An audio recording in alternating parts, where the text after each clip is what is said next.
a little bit about some of the kind of root issues that I think people want us to get into, which is going to be all the religion versus atheism and rationality and all the deep stuff that is actually more fun to talk about than politics, in my view. Yeah. And I get the pleasure of talking about it with you here because I don't usually have the pleasure of talking about it on a daily basis when I'm covering politics. Yeah. So since we get to do this, let's do it. So let's talk about where you think morality comes from. So in the religious view, obviously, there are certain things that I believe are capable of understanding by any sentient human being. So I don't believe that all human beings in the absence of religion are immoral people who go around murdering their neighbors and raping their sisters.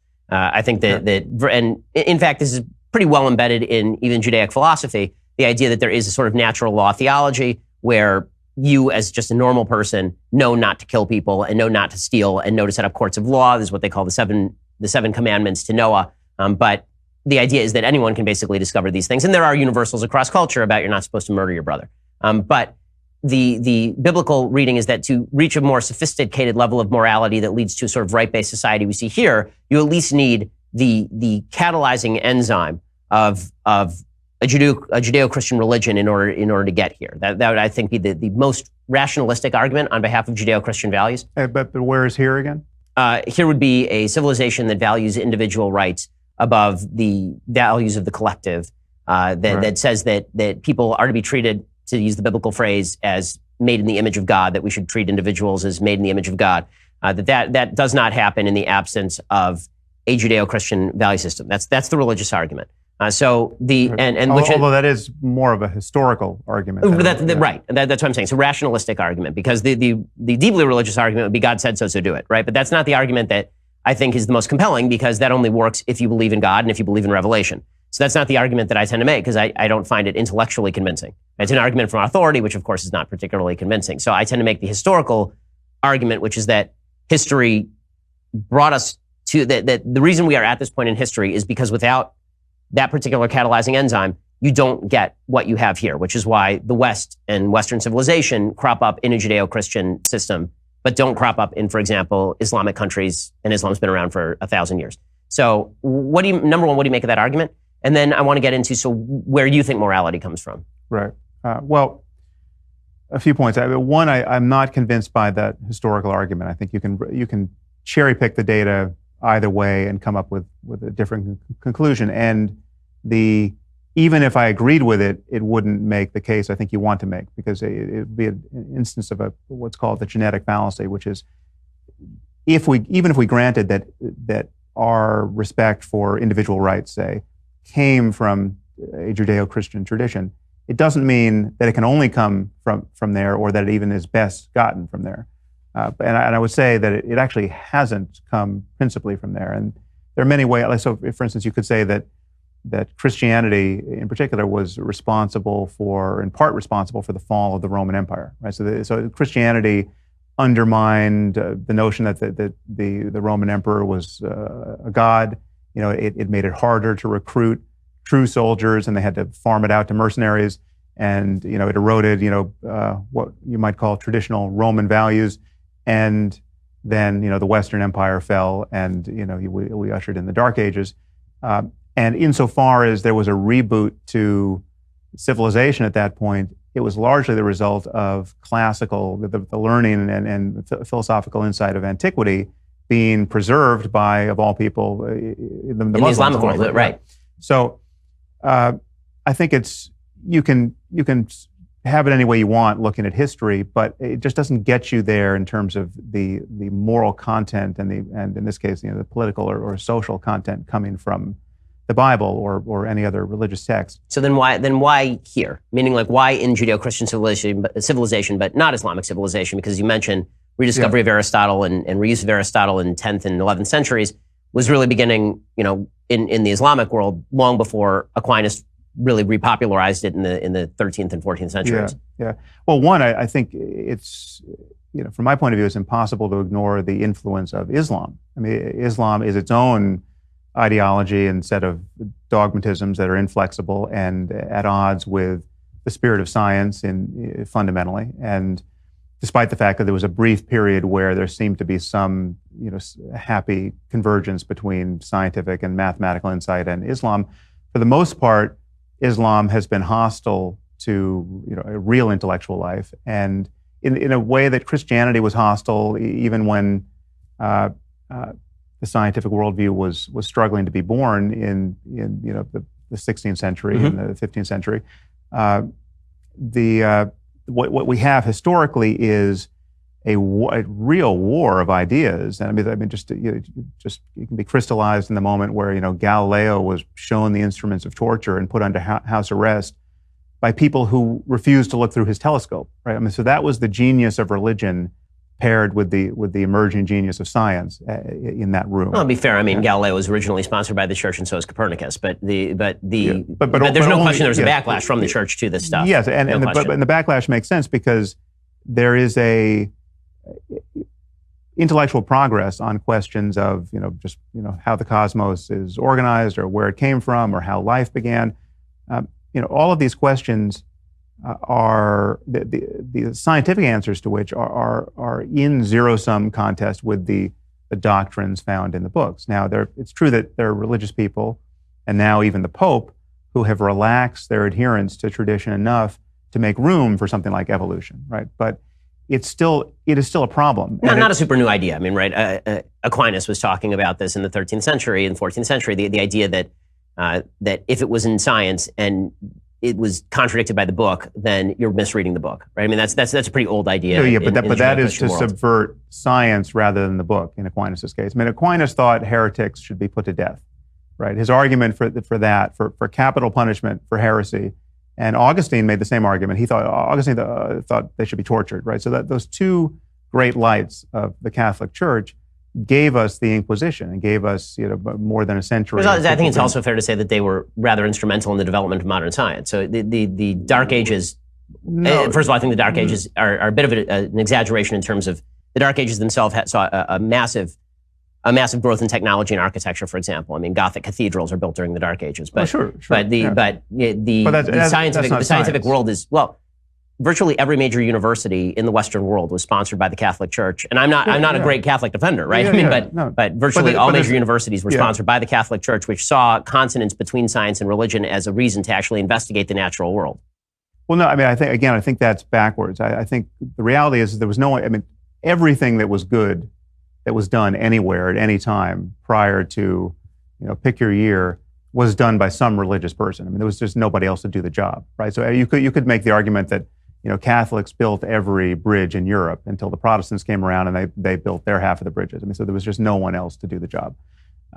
And we're human beings who want to pursue various ends, many of which require breakthroughs in learning. So, engineering got born in a religious context. Physics was, the first physicists were people who were Christians, who were, as is often pointed out, Newton spent half his time worrying about biblical prophecy. Now, I think that was an objective waste of his time. He also spent a lot of his time worrying about astrology, right? So you're trying to alchemy, yes, and alchemy, and alchemy, insofar as there was anything to it, apart from sort of the internal myth making that may be of use to some people, edged into chemistry, right? So there was often a real science at the back of a lot of merely mortal confusion where people were trying to work things out. I would argue very much under the shadow of religious commitments that they need not have had and were not actually serving their ultimate ends.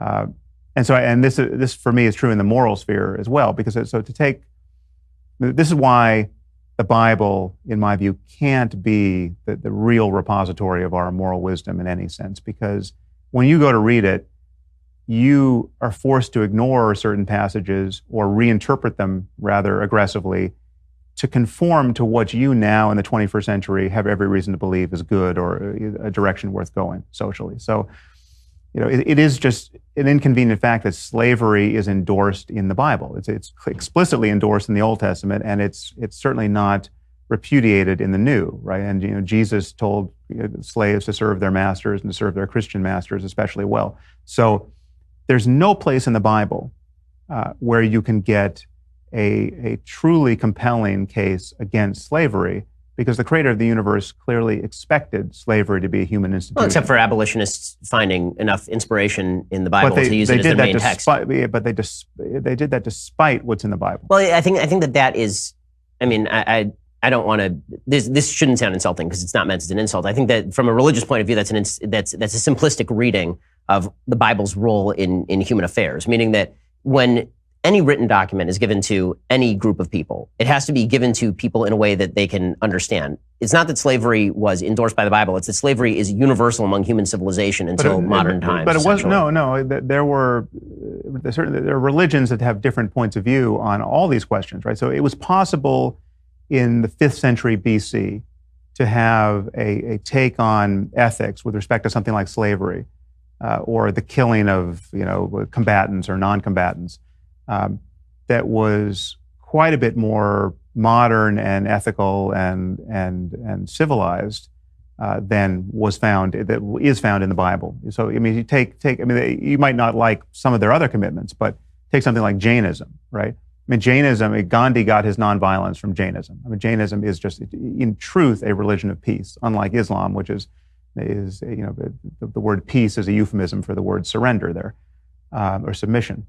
So it was possible for people 2,500 years ago to wake up one day and even write a book which suggests don't harm anyone or anything, even a cricket. Right. Well, that's fine. But the question is, how many converts does Jainism have? Meaning that the point of, if you're going to give a book over, let's pretend that you thought that God existed and that you were he. And it was your job to convey to a group of human beings what you think morality should be, understanding that they're going to take that and develop that because we do have this gift of human reason that we use to develop things. And so there's a root text, and then it is developed over time. This is why I think Judaism is particularly kind of unique in this respect, because that's been an ongoing dialectic for literally thousands of years. I mean, there's legitimately thousands of pages of tractates of just people arguing about these particular issues. You would say that the argument should have started from the point of there was no text for them to argue about, and they should have just argued from sort of a priori reason, maybe. No, I mean, I respect text, but I think the principle of revelation is a problem. But just to back up for a second, I think it's certainly problematic for you as a Jew to argue that the legitimacy or success of a religion is best measured by the number of adherents in the year 2018. Right? No, but the point of Judaism also is that it says in the Bible itself that God is going to make great peoples of all of Abraham's sons, for example. And as Maimonides put it in the Jewish belief, even the growth of Islam and Christianity, which are obviously based on a certain Judaic root. I think Islam less so, because there's an actual rewriting of the Old Testament, and the New Testament not as much. Maimonides suggested that Christianity had basically been brought about as an extension of Judaism, which is the greatest, Christianity is the greatest converting religion in the history of the world. Right. So but it seems strange to count at the success in terms of numbers of Christianity and Islam, given that the basic principle. The bottom line is the basic principles of Judaism.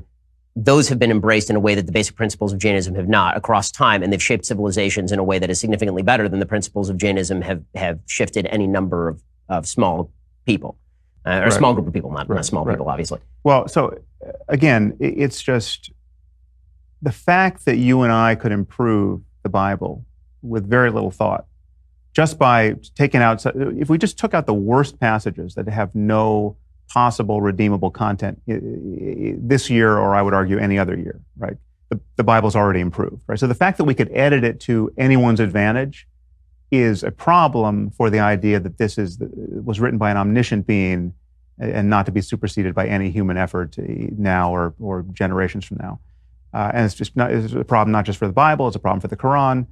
And this notion of revelation is what gets us there. Now, if you're going to treat all books as the product of just human minds, brilliant or not, and every shelf in the bookstore or library has the same status with respect to the merely mortal provenance of these ideas, then it's fine. Then you can pick and choose the best ideas, right? And then you can be slavishly attached to, the Plato's Republic, and that can be your favorite book.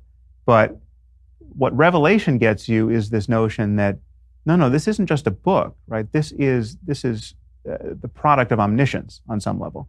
And that ties your hands intellectually, because then you are forced to make these acrobatic contortions around passages which clearly have no good application now and didn't even have a good application then.